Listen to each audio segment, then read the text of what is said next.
não tenhas sobre ti um só cuidado, qualquer que seja, pois somente seria muito para ti.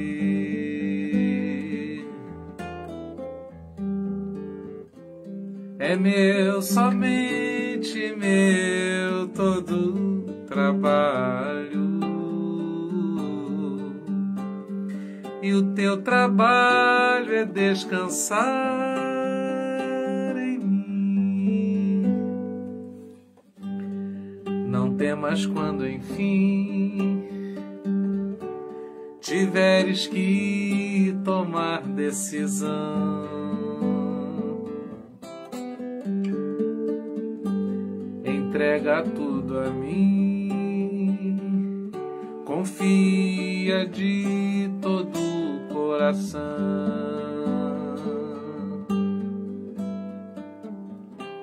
É meu, somente meu, todo o trabalho, e o teu trabalho é descansar em mim. Não temas quando enfim tiveres que tomar decisão.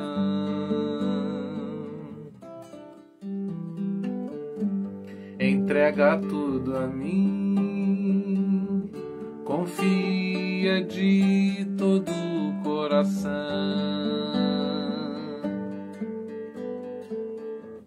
É meu, somente meu, todo o trabalho, e o teu trabalho é descansar em mim. É meu, somente meu, todo o trabalho, e o teu trabalho é descansar em mim.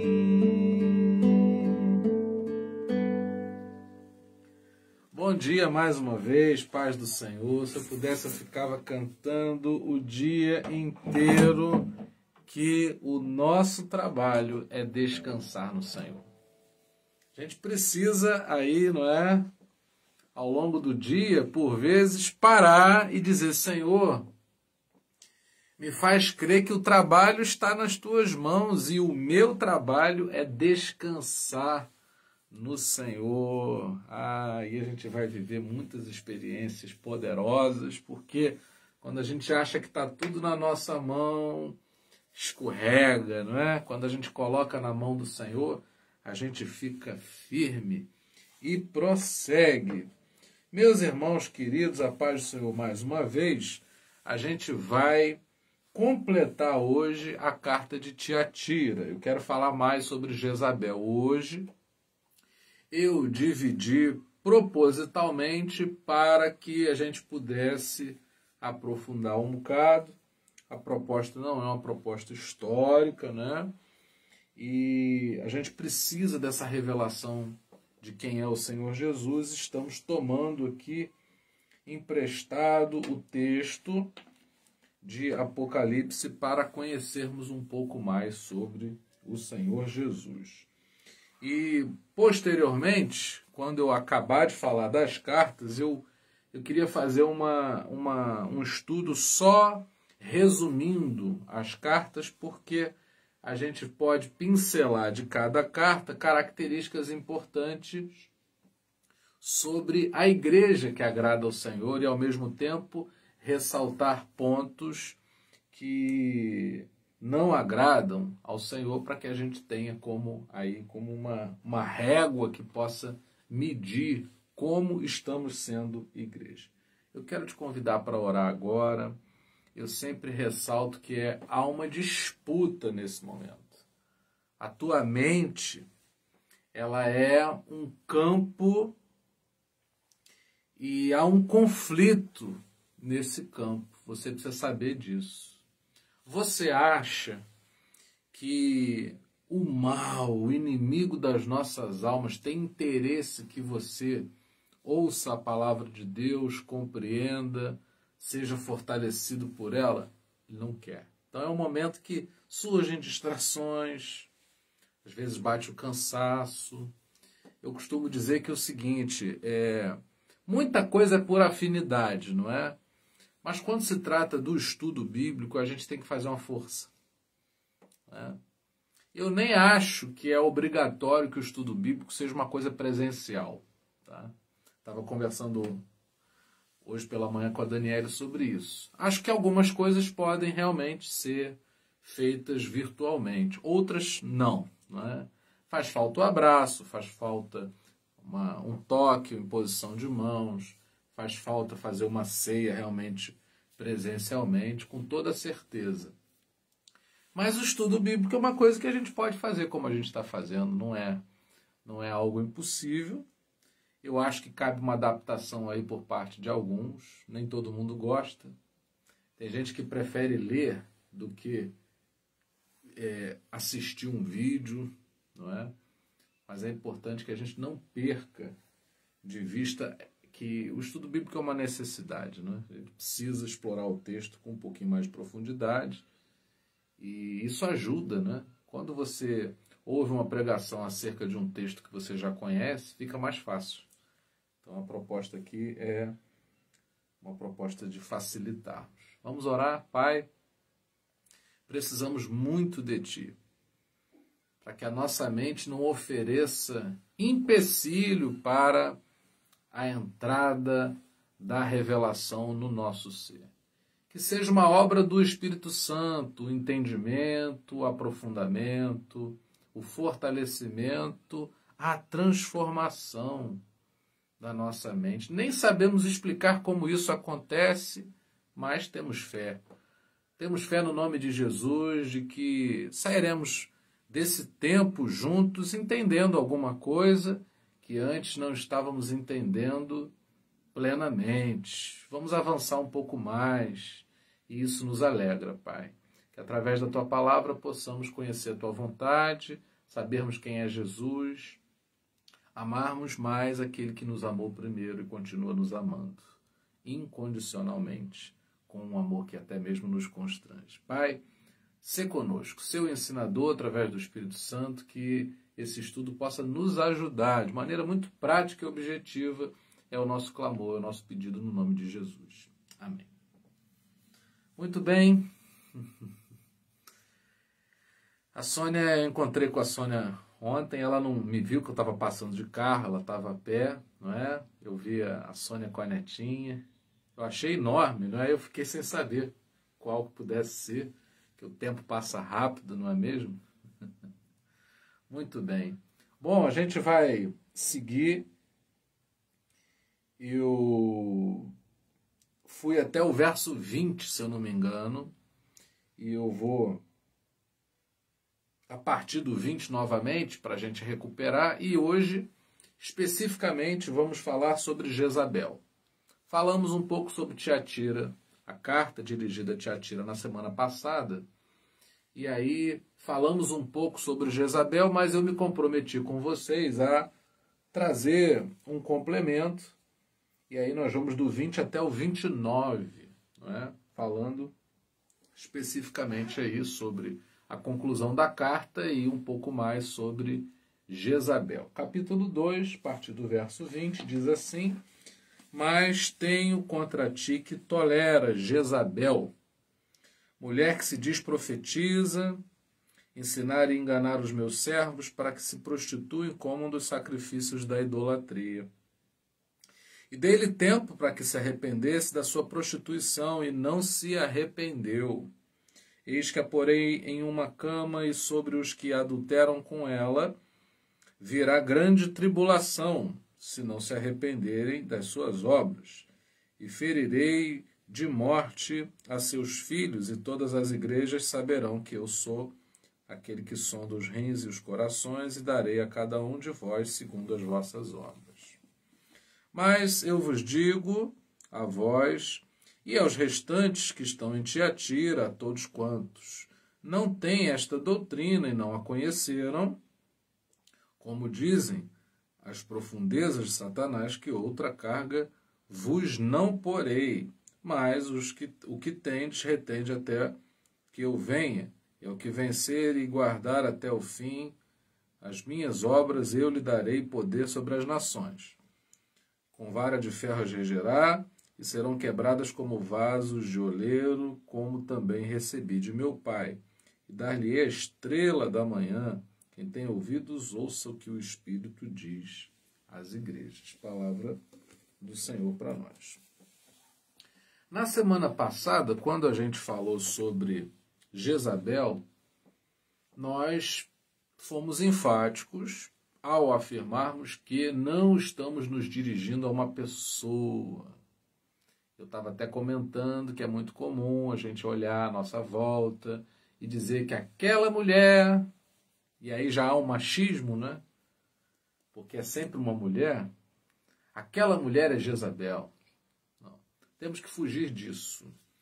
E aí o recurso é sempre trazermos a responsabilidade do que nós estivermos lendo para nós. Jamais transferir para outra pessoa, porque quando eu transfiro para o outro, eu perco a oportunidade de eu ser melhorado. Não posso obrigar você a melhorar, mas eu sei que eu posso melhorar, assim como você pode melhorar, e não pode impor isso a mim e a ninguém mais. Tá? Bom, agora tem um outro detalhe que é importante também. Se eu quiser compreender o texto de Apocalipse, eu tenho que entender que quando ele fala de Jezabel, ele não está identificando uma pessoa. Ele está falando a respeito de uma consciência. Né? O Jung, não é? Falava sobre arquétipos.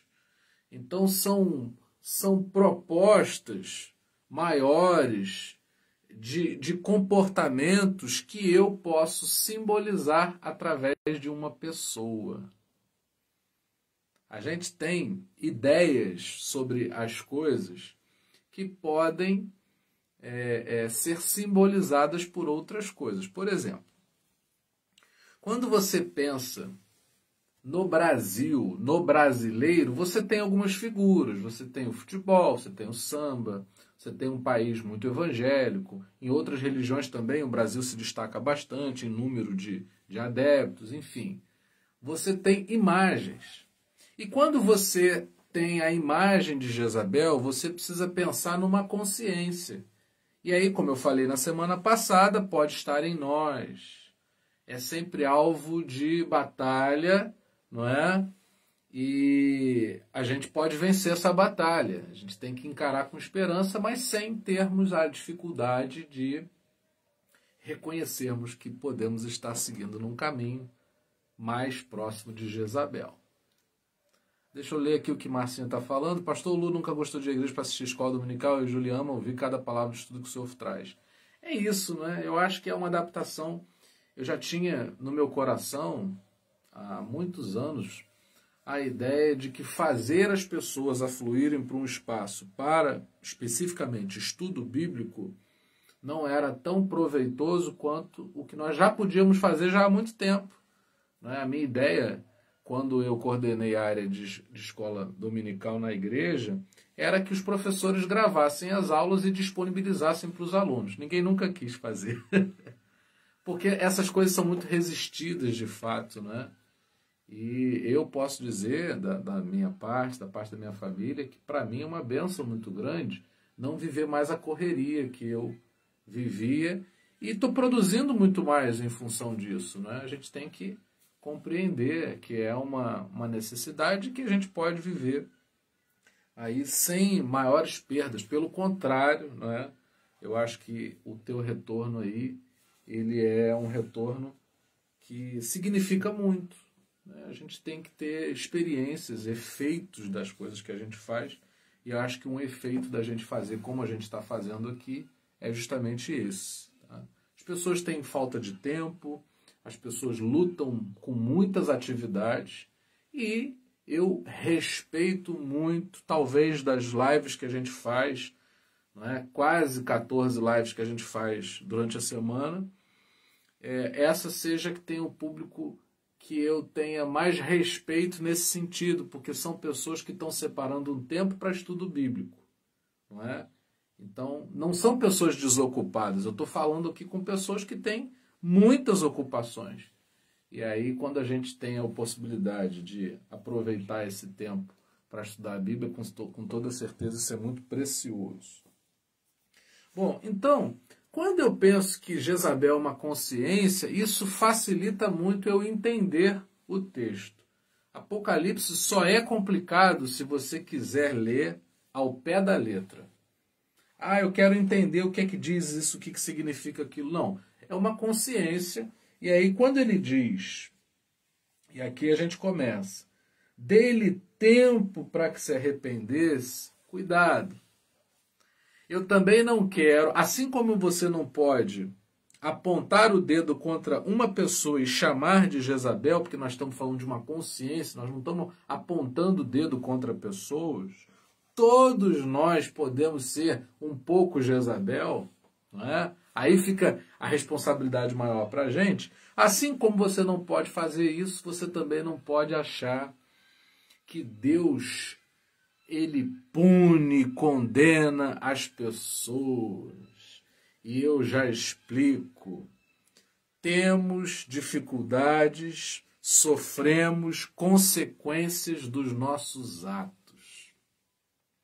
Seria muito fácil olhar para o céu e apontar o dedo contra Deus e dizer, Senhor, por que o Senhor está nos punindo? Mas seria muito mais responsável que a gente olhasse para dentro de nós e percebesse que existem coisas que a gente faz que nos levam a consequências que são negativas. Então, o tempo para que Jezabel ele se arrependesse, assim como aqueles que toleraram, não é, a Jezabel, é o tempo de cada dia para que eu me converta, para que eu me liberte, para que eu vença essa batalha que acontece dentro de mim. Não perca tempo. Não perca tempo. Busque a presença de Deus e filtre. Precisamos filtrar se aquilo que nós estamos fazendo nos está levando no caminho de Jezabel ou não. Então o que ele está dizendo aqui é o seguinte, eu te dei tempo, porque num determinado espaço de tempo, aquilo que eu penso não me atrapalha. Quando eu deixo aquilo persistir em mim, é que é o problema. Você me entende? Quando eu persevero numa ideia errada, a chance de agir errado é muito maior. Agora, quando eu pensei uma coisa, mas ao mesmo tempo submeti aquilo ao crivo do Espírito Santo, o que acontece? Eu posso me ver livre daquele pensamento e não tomar uma atitude errada.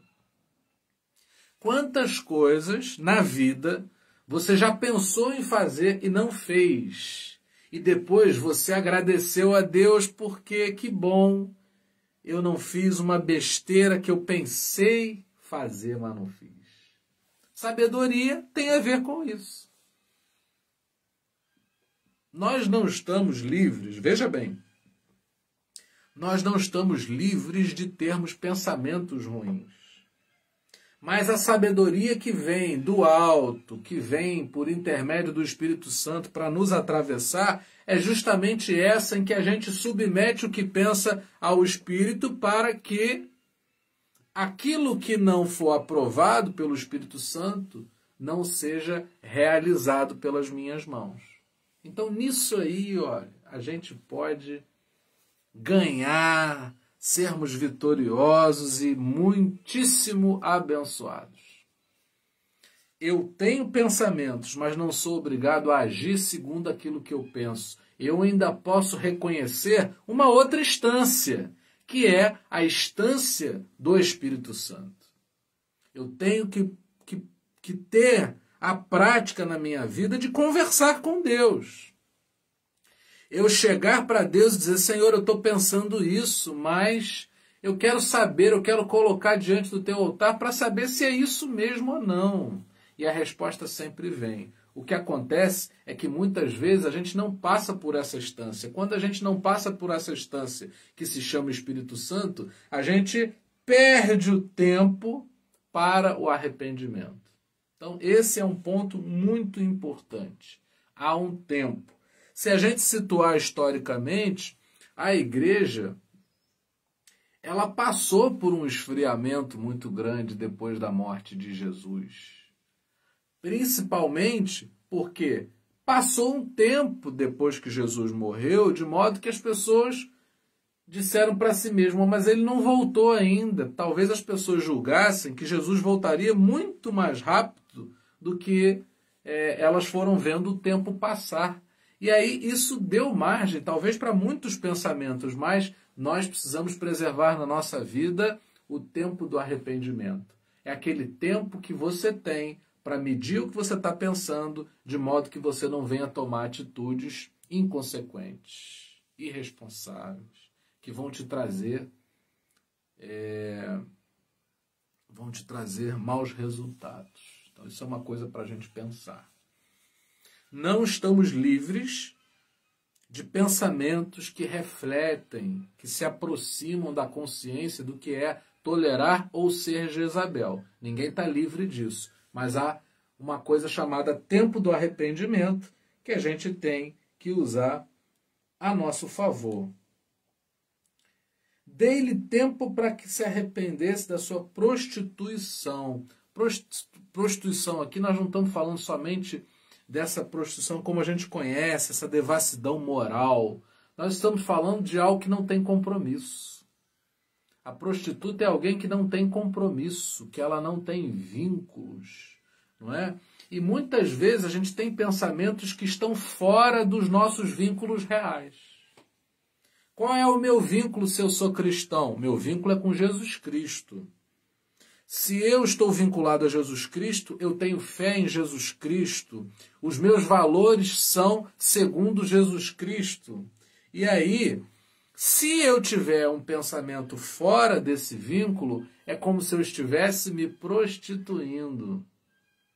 E aí, conforme eu falei, tem o tempo do arrependimento. Se não houver esse arrependimento, que é o que eu chamo, muitas vezes eu uso essa palavra, que é o que eu chamo de obstinação, se a gente se torna obstinado, se a gente não dá espaço para o arrependimento, para mudar, o que acontece? Eis que eu porei uma cama e sobre os que adulteram com ela virá grande tribulação. Mais uma vez, cuidado. Não é Deus que põe numa cama. É a nossa tolerância a Jezabel que perde o bonde do arrependimento, não pega o arrependimento como uma oportunidade. E o que acontece? A continuidade do não arrependimento me prostra. A cama aqui é um sinal de prostração. Você me entende? Quando você diz assim, olha, fulano está de cama, o que significa dizer isso? Significa que aquela pessoa está sem saúde, que aquela pessoa está abatida, que aquela pessoa está necessitando de cuidados. Não é? Então, a obstinação joga a gente na cama.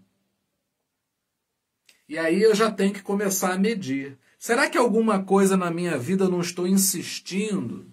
Inveja, ciúmes, orgulho, ódio, raiva, volta ao passado, aquela tristeza que eu adubo, eu falo sobre ela, aquela amargura que eu cultivo porque eu não esqueço, eu alimento. Será que a gente não percebe que isso coloca a gente na cama? Então, já mudou a história. Eu já não penso que é um Deus que está punindo alguém e jogando, lançando numa cama. Eu estou vendo alguém que não está enxergando Jesus. Quando, sob um determinado aspecto da nossa vida, nós não enxergamos Jesus, o resultado é a cama, é o adoecimento. E temos que tomar cuidado, precisamos ser vigilantes, porque O mundo nos adoece.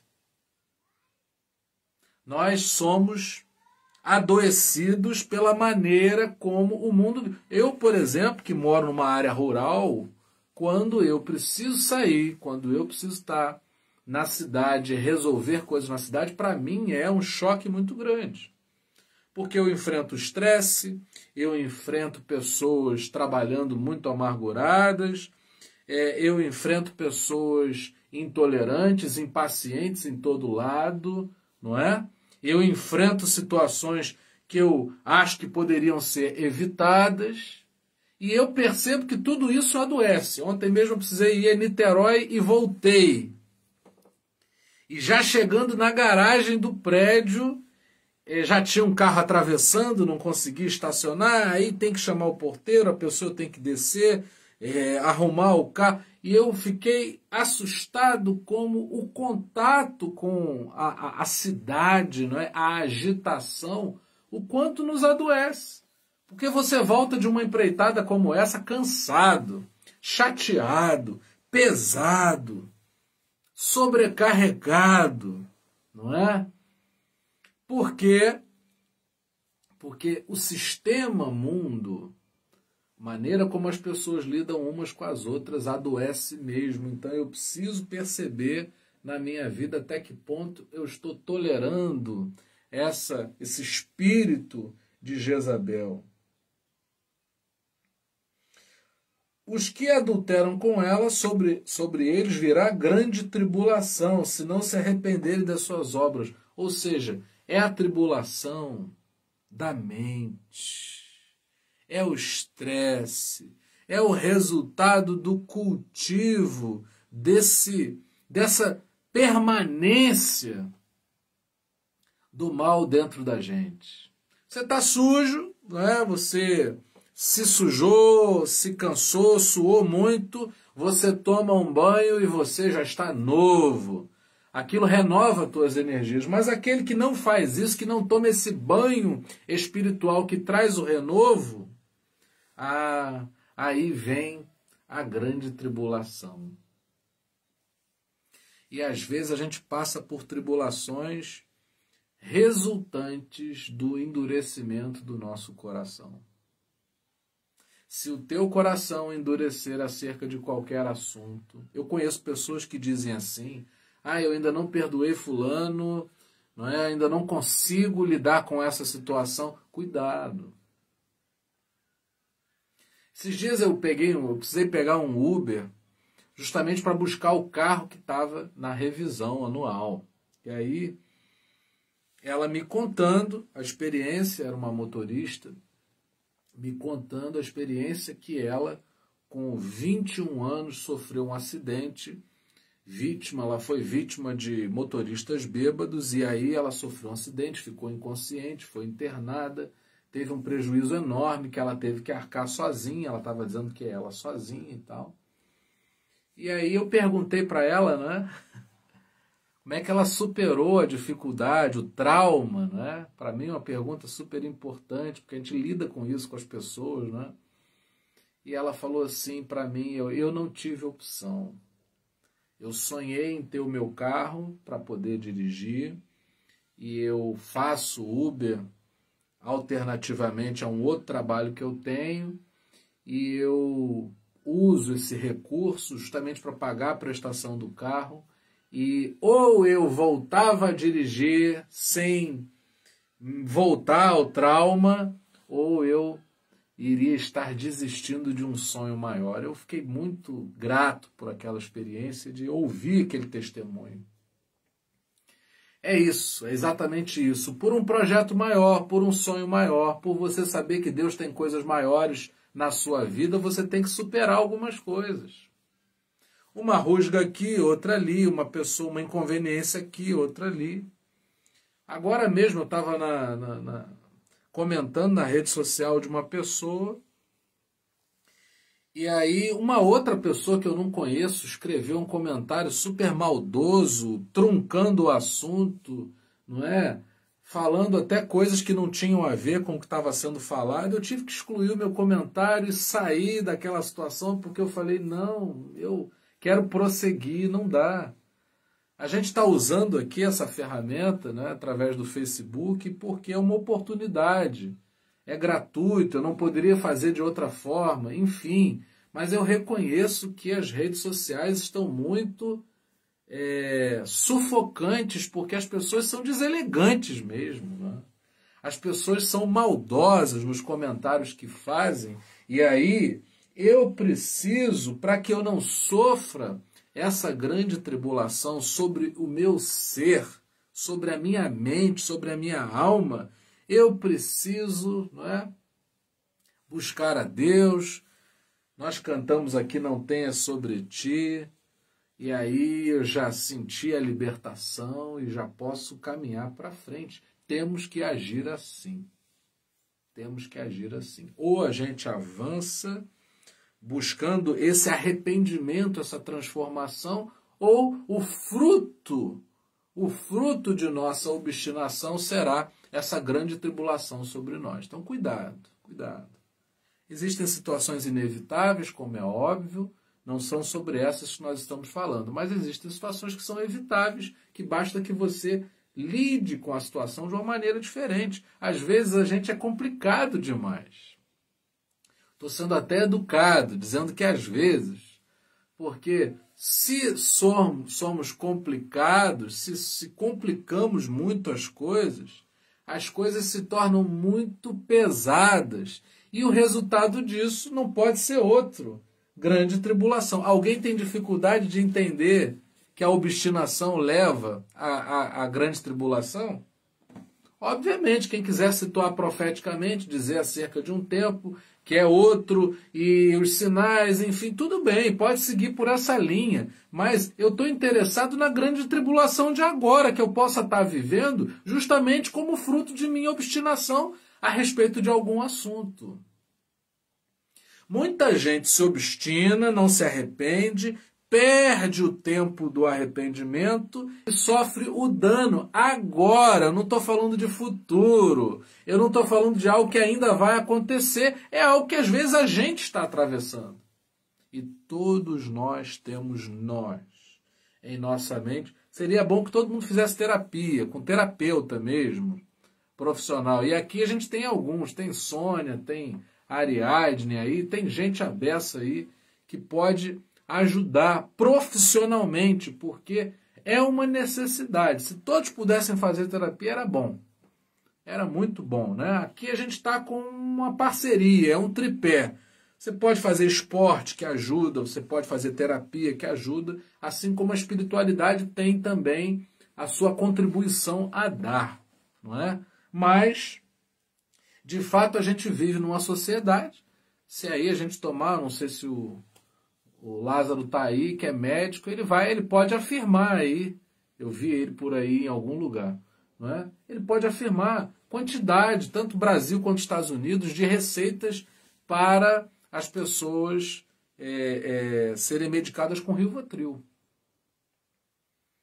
A quantidade de pessoas ansiosas que tomam remédio é absurda, o que mostra que a sociedade ela está doente.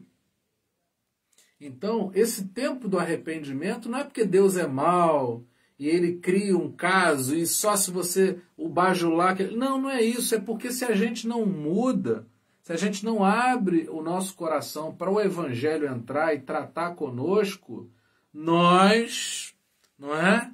Nós também vamos adoecendo. Aí, olha, a Ariadne está dizendo aí, ela também faz. Estuda, dá aula... atende paciente e também faz, porque precisa. Não tem ninguém melhor do que ninguém. Nós precisamos. Você precisa ter pessoas com quem você possa descarregar. E isso tem que ser uma coisa... O amigo ajuda, tem um papel. Mas aquilo que o terapeuta faz não é a mesma coisa que o amigo faz. É diferente. Assim como você faz terapia, mas você precisa ter uma dimensão espiritual. Não é? E aí a gente vai vendo.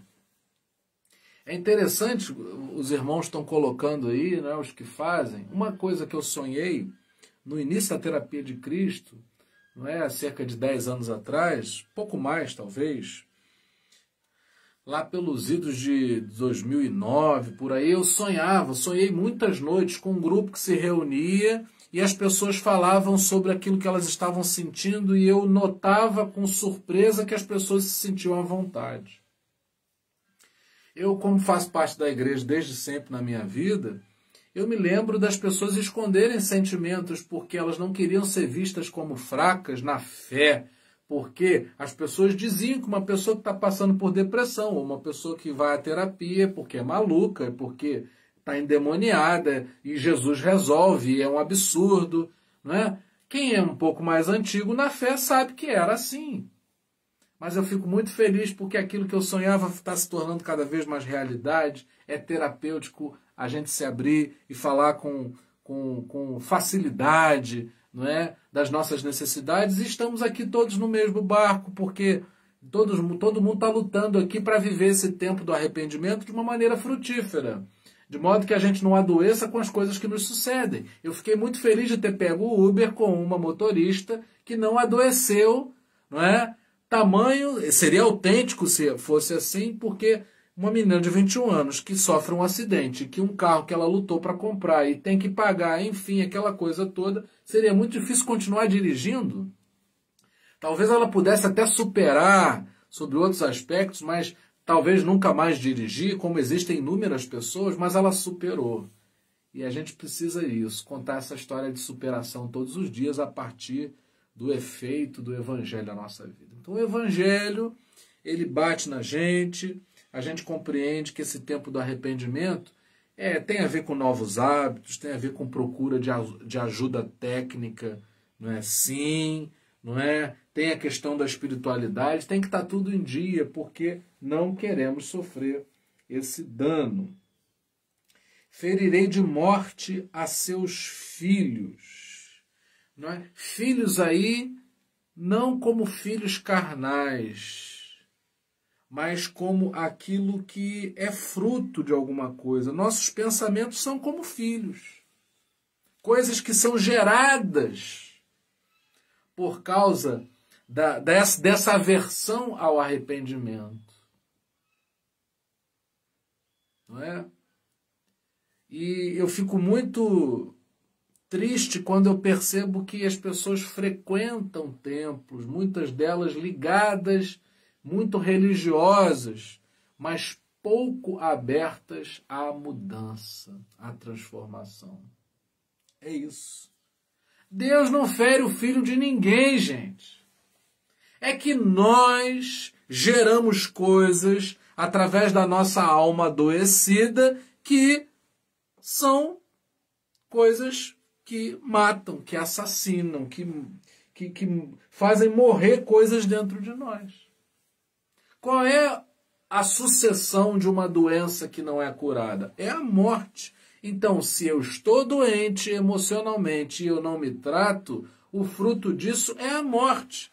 A falta de vontade de viver, a morte dos sonhos, dos projetos. Eu tenho que acordar pela manhã e preciso ter vontade de viver. Eu tenho que ter metas, eu tenho que ter desafios. E eu fico muito feliz porque eu já acordo com o desafio de pregar a palavra de Deus. Você acorda com o desafio de realizar o seu trabalho. E isso é maravilhoso, porque isso vai te dando força para você continuar.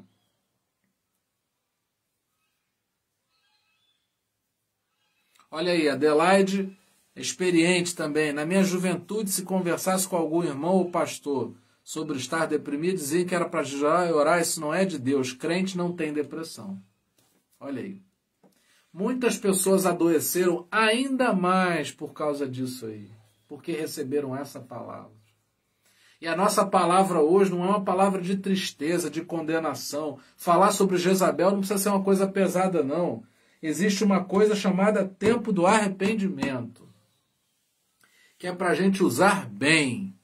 Esse tempo do arrependimento é para a gente deixar que o Senhor trate o nosso coração. Mas eu não fiz nada de errado. Pois é. Muitas vezes não tem nada a ver com você. Ora, imagina perder um filho. Foi culpa sua? Não. Dói, traumatiza? Lógico. Você vai precisar de ajuda? Vai. Mudanças repentinas na nossa vida. Ora, por que não dizer agora a pandemia? Ninguém disse assim, esse é o ano da pandemia. Não, ninguém disse isso, nem não abrimos a nossa boca, não passou pela cabeça de ninguém, mas veio e precisamos de ajuda. Podemos nos fortalecer uns aos outros, podemos procurar o Senhor, podemos e devemos procurar ajuda, não é? E aí a gente vai vivendo o resultado disso e não o resultado daquele que não se arrepende. E todas as igrejas saberão que eu sou aquele que sonda rins e corações, e darei a cada um de vós segundo as vossas obras. Veja, o Espírito Santo sonda o nosso coração. E nessa sondagem, se houver sinceridade e entrega da nossa parte, nós vamos receber segundo o trabalho. Não é? Você se empenhou, você lutou, você buscou, e aí o efeito disso é uma benção. Por isso que eu digo, se você, não é? Se você faz devocional, você está trabalhando. Se você escuta a palavra do Senhor, você está trabalhando. Se você é uma pessoa generosa, grata, se você tem bons hábitos, se você tem atitudes positivas, se você tem um jeito de falar que é saudável, se você ouve pessoas que trazem saúde para dentro de você, tudo isso depois tem uma recompensa, que é a saúde em todos os aspectos. Jesus Cristo, ele quer nos dar saúde, não é? A gente lembra da passagem lá de Enéas.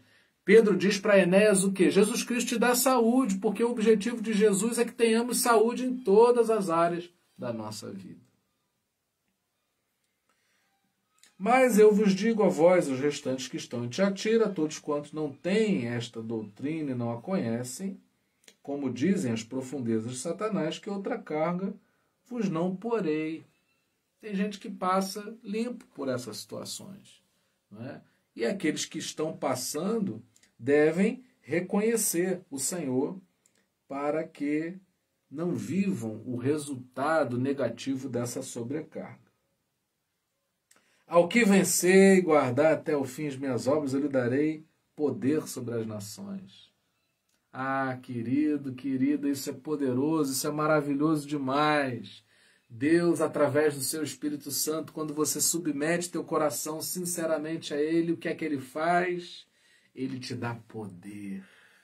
Não é poder para oprimir ninguém, não é poder para fazer o mal a quem quer que seja, não é poder para ofender pessoas, subjugando-as, é poder para que você vença essas tempestades, os ventos. Assim como eu peguei uma menina, eu não sei se aquela menina é cristã, se ela não é, eu só sei dizer que aquela menina, aquela motorista, ela teve poder sobre o trauma, porque ela escolheu continuar.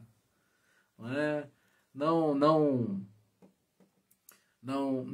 podemos escolher outro caminho. Você vê, né? Você se vê talvez como fraco, mas não teme essa fragilidade, apresenta a Deus. Qual é o resultado disso? O empoderamento espiritual derramado pelo Senhor na nossa vida.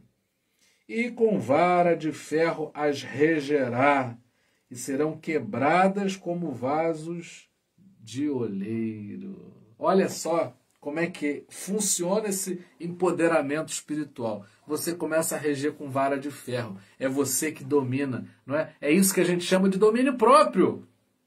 Você sente vontade de fazer algo, mas você tem uma vara de ferro que te dá o poder de dizer, não, aqui não. E aí você cede ao Espírito Santo, mas não cede às tuas paixões, às tuas vontades, não é? De modo que você faz aquilo que é certo, porque você consegue prevalecer contra aquilo que está errado dentro de você, que insiste em querer fazer arruaça com a sua vida emocional. Como também recebi de meu Pai. Então, Jesus, ele transmitindo aí o legado, a herança para mim e para você, porque ele passou por tudo isso. Ele também passou por dissabores muito grandes, não é? Assim como a Ariadne perdeu a melhor amiga, Jesus perdeu pessoas também. Ele teve que enfrentar, não é?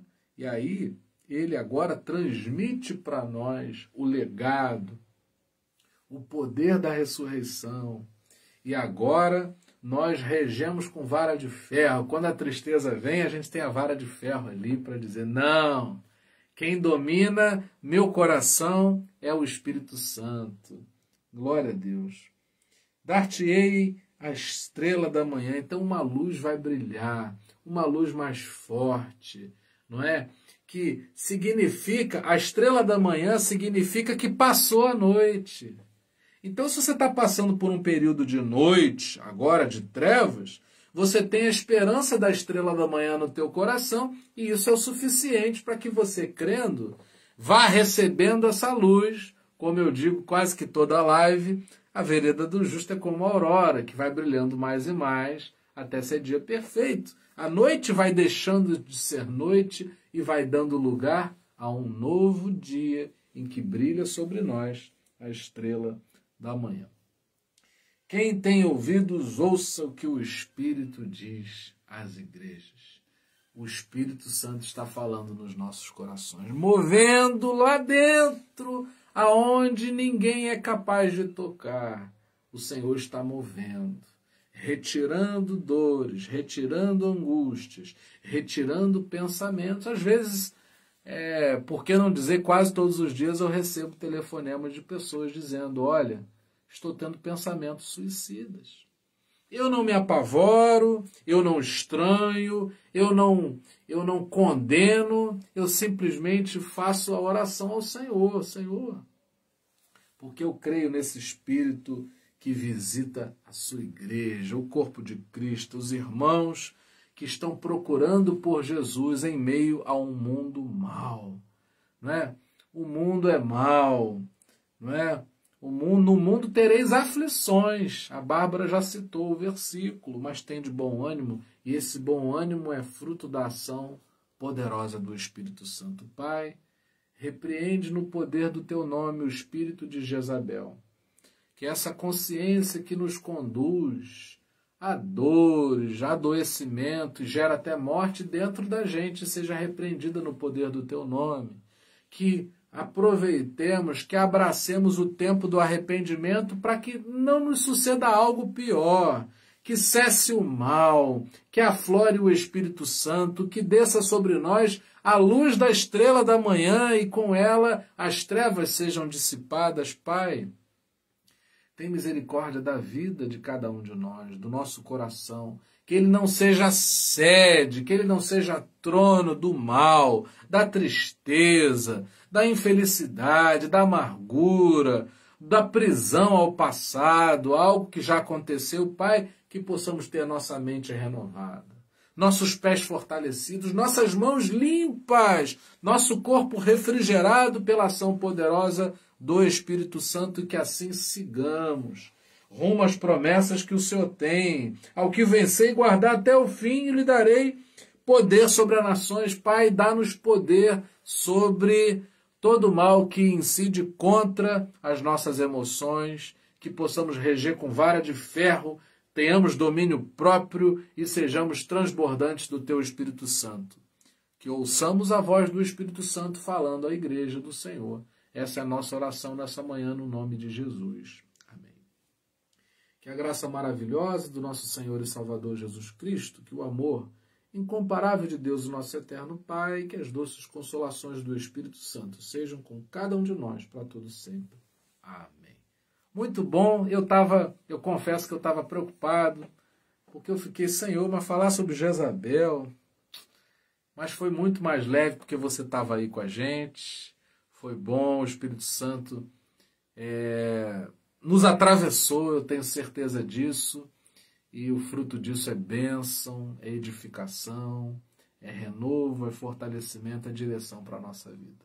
Muito bem, quero mandar aí um beijão para Adelaide, para Ariadne, para Sônia, para Bárbara, para Beatriz, para Eliana. Deus abençoe muito, não é?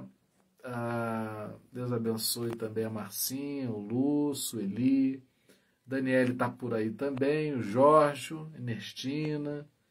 Bom, todos que participaram conosco, que o Senhor nos abençoe muito. Eu fico por aqui e a gente se encontra, aqueles que puderem. Às 20 horas a gente está novamente aí. E nós estamos comemorando essa noite 300 lives à noite. Nós já estamos chegando a 300 de manhã também. E essa noite nós vamos chegar a 300 lives, domingo, terças e quintas, e durante um período fizemos todos os dias à noite também. E aí a gente vê que estamos seguindo, não é? Graças a Deus, com a tua ajuda, com o teu apoio. Aproveitar para agradecer aqui a amizade, o carinho, o apoio em todas as áreas de todos vocês. Tem sido fundamental para a gente estar nisso, de cabeça, por inteiro, com os irmãos. Amamos muito vocês. Um beijão.